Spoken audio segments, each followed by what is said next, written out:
retorno a Tacna después de casi 18 años. Efectivamente, acá, en esta tierra, que es la cuna del patriotismo en el país, porque tiene una historia especial por el cautiverio. Y para los militares, para los soldados, servir, o cuando uno sale de cadete y egresa como oficial en la Escuela Militar de Chorrillos, servir en Tacna significa algo especial, más que todo para los del arma de infantería, como es mi caso. ¿Por qué? Porque en la guerra del 79, las campañas que hubieron en el sur, en Tarapacá, en Arica y después en el Alto de la Alianza, son campañas netamente de infantería. Asimismo, acá es una tierra pródiga en próceres de la independencia. Y asimismo, ya en la época republicana ha sido sede de varios manifiestos republicanos de militares, tanto patriotas como antipatriotas. En 1975, un 29 de agosto, hubo un golpe de Estado liderado por Morales Bermúdez de Tacna, que derrocó al general Juan Velasco Alvarado, que en ese entonces lideraba un proyecto nacional, un proceso revolucionario. Luego, han pasado décadas, hubo una rebelión militar, casi 40 años después, etnocacerista en Locumba, en Fuerte Arica, que enarboló, después de 40 años y después de esa gran tradición que fue Morales Bermúdez, cuyo epílogo es Fujimori y la Constitución del 79, esa rebelión del 29 de octubre del 2000 en Locumba, Tacna, volvió a enarbolar las banderas del general Juan Velasco Alvarado, es decir, retomar un proyecto nacional. 5 años después de Locumba, ante un gobierno que se decía de transición democrática, como fue el de Alejandro Toledo, pero no efectuó ninguna transición desde el momento que mantuvo la vigencia de la Constitución antinacional de Fujimori y de Montesinos, que antepone el interés extranjero sobre el interés nacional. Bueno, pues al no haber esa transición democrática, hubo la rebelión, la segunda rebelión etnocacerista en Andahuaylas, que nos costó muertos, heridos y cautiverio. De tal manera que hace mes y medio yo estaba todavía entre 4 paredes, entre rejas, y he sido el último en salir de los reservistas que se rebelaron contra Alejandro Toledo y su ministro de entonces de Economía, Pedro Pablo Kuczynski. Entonces, siendo el último de los prisioneros de hace 18 años, casi 18 años, vuelvo a recuperar la libertad y me encuentro efectuando una gira por todas las regiones del sur andino que contribuyeron con efectivos reservistas para alimentar al batallón etnocacerista que se sublevó en Andahuaylas. Y en esa rebelión hubo un manifiesto político, o sea, el que lidera la rebelión o los que lideran la rebelión tienen que explicar por qué lo hacen. Esa explicación es un documento, y ese documento se llama manifiesto político. Y en ese manifiesto político lo que se impugnaba es lo que ahora seguimos impugnando: la vigencia o no de la Constitución antinacional que nos malgobierna y que desde hace un tercio de siglo produce delincuentes en la presidencia, y contra la cual han habido 3 rebeliones militares: la del general Salinas el 13 de noviembre del 92, la rebelión etnocacerista del año 2000 en Tacna, Fuerte Arica, y la rebelión etnocacerista en Andahuaylas el año 2005 en Apurímac. Constitución fujimorista que también ha sido impugnada no solamente desde los cuarteles plebeyos, también desde la civilidad. Si uno hace una crónica periodístico-histórica de las protestas sociales contra la privatización, contra la extranjerización, como pudo haberse dado en el Arequipazo, el famoso Arequipazo de la época de Toledo, o el Tambograndazo, o lo que pasó en Ilave, o lo que está pasando acá en Arequipa, en el Valle del Tambo, etc. Entonces estamos viendo que, así como desde los cuarteles plebeyos ha sido impugnada esta constitución antinacional, simultánea y paralelamente también ha sido impugnada desde la civilidad. Y ahora, con los hechos, no las opiniones, estoy separando hechos de opiniones. El hecho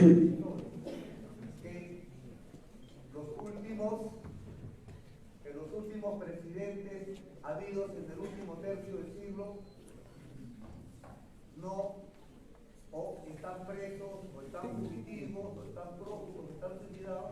Entonces, en los hechos se ve que esta realidad constitucional que nos malgobierna produce, como he reiterado, delincuencia y la tragedia. Y si a eso agregamos además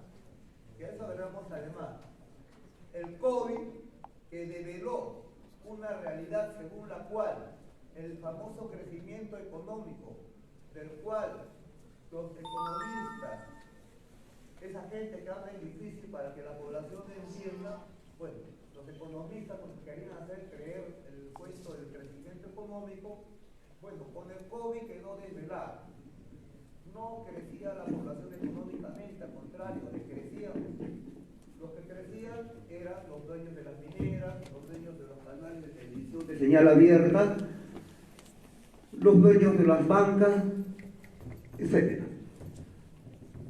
Entonces, estamos viendo con los resultados, además, nos invade 1,5 millones de venezolanos a quitar trabajo a un pueblo ya demasiadamente castigado y subyugado y traicionado. Por consiguiente, estamos ante una realidad demasiado dramática, en la cual una generación peruana, me refiero a todos los ciudadanos que tienen menos de 30 o 35 años, del país, que obviamente es la población universitaria. Entonces estamos viendo que esta generación no ha conocido un presidente honrado de los últimos tercios del siglo. En síntesis, no hay un peruano mayor de 35 años que haya conocido un presidente honesto. Estamos viendo pues es una tragedia nacional. Y en esta tragedia nacional se han acumulado todos los problemas que el marxismo ganado hubiera denominado situación revolucionaria. Nosotros mencionamos que estamos en una situación acorde a una representación regional. Una situación de tensión histórica que corresponde a esta generación actual, no a la saliente que ha fracasado, a la generación actual. Empezar, se pone otra vez en el tapete el concepto de nación y el concepto de globalización. Por ello es la presentación de este libro, Etnonacionalismo, Izquierda y Globalidad, que ahora que he vuelto a recuperar la libertad, en la cual estoy convocando a la población a aunarse en un frente patriótico o en una alianza nacional,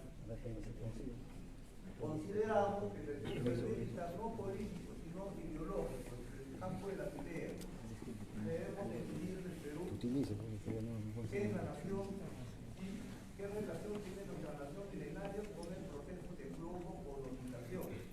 Para mí no existe la palabra globalización, más exactamente globo-colonización, donde los términos se han modernizado simplemente. Nuestra dependencia de Madrid ha sido reemplazada por la dependencia hacia Miami, Washington y la Unión Europea. Y estamos viendo, como yo he dicho, con la pandemia del COVID, cómo se sinceró la economía y sociedad mundial, en la cual nuestro rol fue como conejillos de India, como cuyes de laboratorio. En la pandemia, el rol de Perú fue proporcionar voluntarios en el cual probar vacunas. El rol de otras naciones desarrolladas, ya sea socialistas o capitalistas, fue inventar vacunas. ciencia y tecnología. Entonces, por decir, para nosotros los nacionalistas, nosotros nos conllevamos en función a coordenadas de globalización y nacionalismo, no en coordenadas de izquierda y derecha. Entonces, hay ciertos planteamientos que estamos formulando nosotros, como por decir el cambio de constitución, que desde el punto de vista práctico podrían catalogarse como medidas de derecha o como medidas de izquierda, o por decir que esta medida que está en los 10 puntos patrióticos que nosotros sostenemos, que no puede haber en el Perú un extranjero con trabajo en tanto haya un solo peruano desocupado. Entonces yo pregunto, ¿esta medida que nosotros planteamos es de derecha o de izquierda?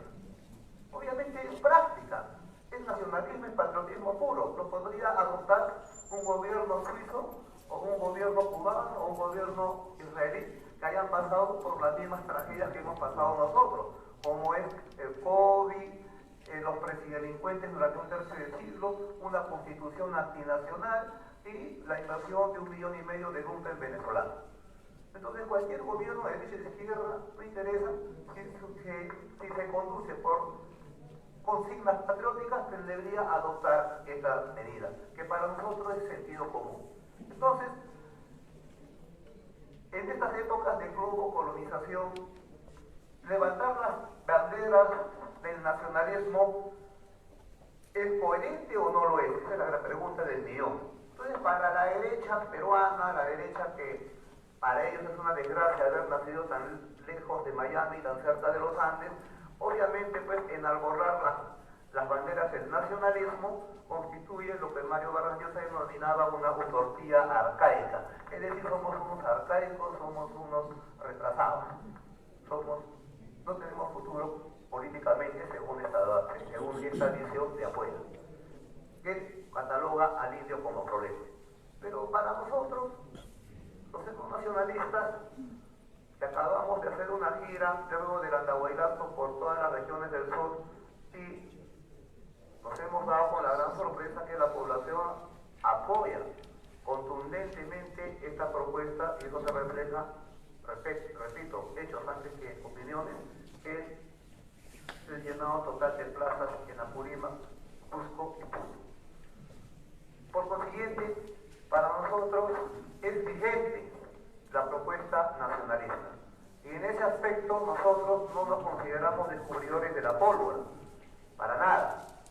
Simplemente sentido común. Y ante esta crisis existencial de la República, porque esta crisis no es circunscrita solamente al gobierno de Pedro Castillo, él solamente es el epílogo de una tragedia bastante mayor, como estamos viendo, 6 presidelincuentes durante un tercio del siglo en función a una constitución antinacional que a la vez involucra a los mismos que son de la bajada.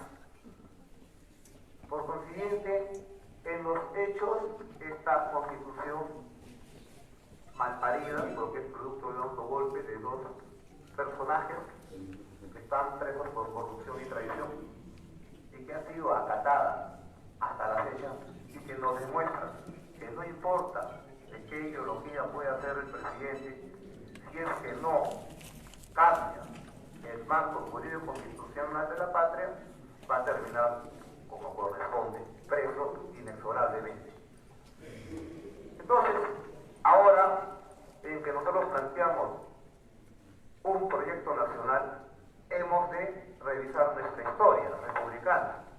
Y en nuestra historia republicana constataremos que en este bicentenario fallido república, en el siglo XIX solamente hubo un proyecto nacional, en el siglo XX otro proyecto nacional, y en el siglo XXI se dan las condiciones ahorita para hacer un tercer proyecto nacional. Lamentablemente, las 2 experiencias anteriores en el siglo XIX con el mariscal Andrés de Santa Cruz Calahumana, padre de la Confederación Peruano-Boliviana, y en el siglo XX con el general Juan Velasco, conductor del proceso revolucionario de la Fuerza Armada, ambos terminaron frustrados. En el siglo XIX, los que conocemos historia, verificaremos que luego de la retirada de Bolívar, el pensamiento bolivariano de una Latinoamérica unida siguió vigente, pero hubo solamente 3 intentos de unificar Latinoamérica que fracasaron. El primero, como lo sabemos, fue la Gran Colombia. La Gran Colombia solamente aguantó de 1820 a 1830 y de ahí se extinguió y se separó en 3 repúblicas. Luego vino la Confederación Centroamericana de Francisco de Morazán. Unificó temporalmente a todas las republiquitas de Centroamérica, pero fue un fracaso finalmente y Morazán terminó fusilado. Y el tercer intento o proyecto nacional panandino, digamos, de confederar a Perú, Bolivia y Ecuador, las repúblicas de estirpe tahuantinsullana, fue de Mariscal Santa Cruz. Mariscal Aymara, nacido a orillas del lago Titicaca, veterano de Pichincha, Junín y Ayacucho.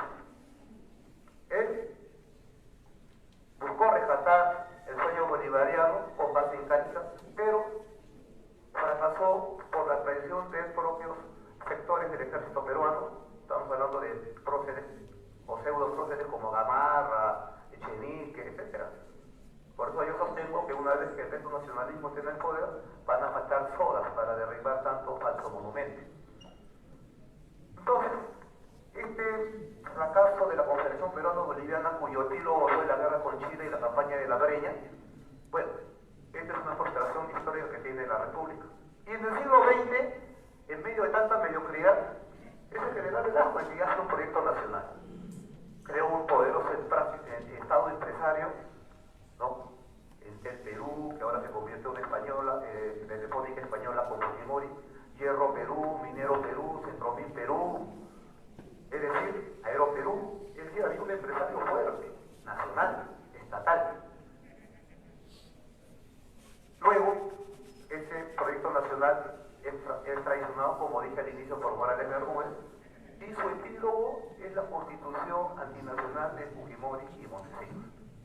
Entonces, ahora, pregunto yo, ¿cabe plantear un etnonacionalismo en el Perú como remedio a la desgracia republicana cuya constitución ha puesto el interés extranjero, el interés nacional? Yo considero que sí, es más, a mí me acusan de xenófobo, o sea, xenófobo es aversión a lo extranjero. Y sí, pues soy xenófobo, porque ahorita es patriótico ser xenófobo. Estamos tan subyugados que es lo elemental, es anormal no ser xenófobo, es anormal no estar resentido en el país. Resentido es sentir 2 veces, o sea, es volverse hipersensible. Es anormal no ser hipersensible a lo que está pasando en nuestra patria. Por consiguiente, ahora para nosotros es importante definir el nacionalismo. Y el nacionalismo, para nosotros, los etnocaceristas, se refiere o se vincula o se basa principalmente en la sangre, en el ADN, en la estirpe. ¿Y por qué digo esto? Porque da la casualidad que me he rebelado contra presidentes extranjeros. Fujimori era extranjero, no tiene nada de peruano. Solamente tiene de peruano el DNI. Él es Fujimori. Su DNI solamente certifica que nació o que es peruano por código de barra. Pregunto, Kuczynski también fue presidente del Perú, pero Kuczynski es norteamericano, es Kuczynski Boda, no tiene ni una molécula del ADN de Macucapac ni Mamaobio. Es decir, un extranjero, totalmente extranjero, nos impone una carta magna que nos malgobierna, y después otro presidente extranjero nos hace importar 1,5 millones de dólares venezolanos. Entonces, de su parte. Y además, otros tantos presidentes peruanos, pero traidores, han continuado esta senda. Entonces, para nosotros, el nacionalismo en el Perú tiene 2 vertientes, una falsa y una auténtica. La falsa es el nacionalismo de DNI, o sea, el código de barras no puede definir la nacionalidad para nosotros. Es por eso que tenemos presidentes o presidelincuentes nacidos en otros continentes inclusive. Para nosotros, la nacionalidad se da por el ADN, por el etnonacionalismo. Por consiguiente, jamás hubiera pasado lo que ha pasado en el Perú con una constitución etnonacionalista, porque jamás se le hubiera reconocido la nacionalidad peruana ni a Fujimori, ni a Kuczynski, ni a tantos otros. La otra vez estuve conversando con un amigo periodista y tocábamos este tema. Y el amigo periodista me observó: oye, amigo, te tiene razón. Porque me acuerdo que Biancar, que es belga, judía, no sé qué más, tiene como 3 DNI o 3 pasaportes, sacó DNI del Cusco. O sea que es más peruana que cualquiera de nosotros, porque yo tengo DNI de Ayacucho, seguramente mi amigo Pepe Vega tiene DNI de Lima, el señor rector tendrá DNI de Tacna, pero esta señora tenía DNI, su código de barra era del Cusco, por consiguiente era más peruana que todos nosotros, según este falso nacionalismo. Entonces, estos detalles son importantes. ¿Por qué? Porque a nosotros se nos ha prohibido el patriotismo. El patriotismo es un pecado. Si ustedes son patriotas, se van presos. Patriotas pueden ser los gringos. Patriotas son los gringos. Pero no nos permite ser patriotas nosotros, porque si no, dejaríamos de ser colonia y nos convertiríamos en etnonación. Para nosotros, pues, la nacionalidad se basa en la sangre, en el jus sanguinis, no en el jus solis. Repito, derecho de sangre antes que derecho de suelo. Hay gente que nace en el patrullero y por eso no son policías. Por consiguiente, para el etnonacionalismo y para la constitución que nosotros planteamos, el primer requisito es el Perú para los peruanos, pero hay que definir lo peruano, hay que definir la identidad. Y aquí es otro gran problema, porque bien es cierto, mucha gente me dice: Mayor, usted es racista. Y yo pregunto: ¿el racismo existe porque existen las razas o no es así? Si no existieran las razas, existiría racismo. Ahora voy a preguntar: ¿existen las razas o no existen las razas? Según la sociología moderna de Occidente, no existen las razas. Todos somos iguales, o sea, yo creo que la igualdad, salvo en las matemáticas, no existe, nadie es igual a otro. Pero, más allá de las especulaciones, yo me voy a la ciencia. Yo me acuerdo que antes de estar en la Escuela Militar de Chorrillos, estuve en la Universidad Nacional Agraria La Molina. Soy un agrónomo frustrado. Y ahí había un curso de taxonomía. Y en el curso de taxonomía, por favor, ¿sí? Bueno, en el curso de taxonomía. En el curso de taxonomía se establece una categorización de las especies, las razas, las familias, etc. Y en esa taxonomía existe la categoría de raza. O sea, no es que yo la estoy inventando. Existe en la ciencia el término, la categoría biológica de raza. Y también existe en el diccionario de la Real Academia Española. Es decir, otro, no es eso, no es lo que yo estoy, digamos, la raza existe científicamente. Ahora bien, nosotros somos etnonacionalistas. ¿Cuál es la diferencia entre etnia y raza? Porque para entender lo que estoy hablando hay que tener una base ideológica. Eso después lo vamos a explicar en una base constitucional política. Pero si no tenemos la base ideológica, la raíz, vamos a flaquear en cualquier debate. Entonces, para nosotros es importante, y en este libro lo definimos. Hay uno que está cuidado. Bueno, y para nosotros es importante tener 3 categorías bien definidas: qué es la cultura, qué es la etnia y qué es la raza. Y van a ver, ahí está. Por ejemplo, el ser humano en la escala taxonómica. Yo estoy en la universidad, ustedes lo saben mejor que yo. Primero está el reino animal, el tipo cordados, la clase, clase mamíferos, orden primates, familia, homínidos, género, homo, especie, homo sapiens, raza. Yo no lo pongo, lo pone en la universidad, lo pone en la ciencia. Entonces, si existe la raza, existe el racismo y existe el contrarracismo también. y después de la raza, que hay cobriza, amarilla, blanca y negra, y cada raza tiene su lugar de nacimiento geográfico, que puede ser un continente, África, Asia, etc. Entonces podemos ver que las variedades de cada raza están, en la raza cobriza está la raza, pues, la variedad quechua, mayes, aymara, lo que sea. En la variedad amarilla están los manchúes, los mongoles, etc. En la raza blanca, los eslavos, los sajones, los francos. En la raza negra, los otintotes, los urús, etc. Eso no lo he inventado yo, por si acaso se enseña en la universidad, por lo menos en la Universidad Agraria de la Florida. Y también hay razas entre las especies vegetales. Ahora, por supuesto que es una categoría biológica. Entonces, hay razas entre las especies animales, entre especies vegetales, entre los mamíferos, etc. Pero yo pregunto, ¿y la etnia? ¿Qué es la etnia? La raza es una categoría biológica, pero la etnia ¿qué es? Porque etnia solamente hay entre los hombres, no hay etnias entre los animales. Entonces, ¿la etnia qué es para nosotros? ¿Y qué es la cultura? Y para que no se nos haga un entrevero, voy a hacer una comparación. Saca eso.